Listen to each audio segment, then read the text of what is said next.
we have a variety of questions from the audience. Let me read out a few of them.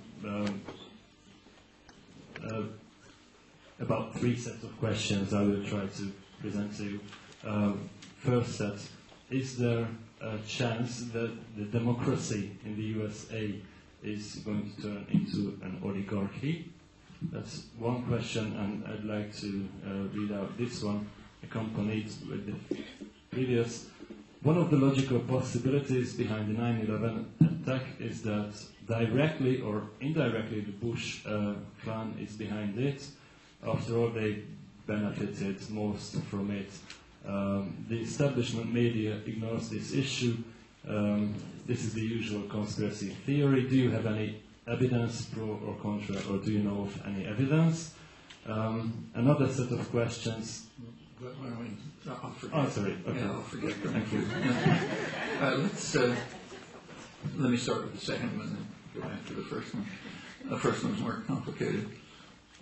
The second one, on whether, first of all, did the Bush administration gain from September 11th?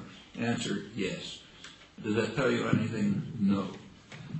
Every authoritarian system in the world gained from September 11th, and it was immediately predictable. I mean, I remember my first interviews with journalists a couple hours afterwards. The first question I was asked is, about this, and I said, look, every power system in the world is cheering. The Russians love it. It's giving them an excuse to increase their atrocities in Chechnya under the pretext that they're defending themselves from terror. The Chinese love it. They're going to step up their atrocities in Western China against the Uyghurs, claiming its defense against terror.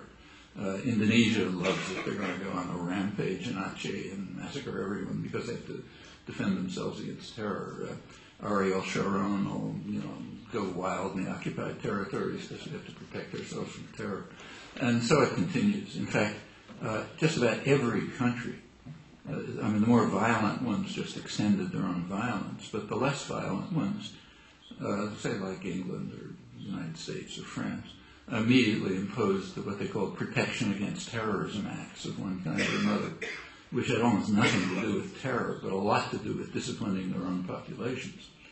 So if you take a look around the world, the more, what are called the more democratic societies, instituted mechanisms of control of their population under the pretext of defending themselves against terror. So, and this was completely predictable. This happens after, even after an earthquake, things like this happen. Power systems will exploit it to expand their own power over their primary enemies, which are their domestic enemies, their own population. And if they happen to be carrying out violent repression, they'll extend it. So the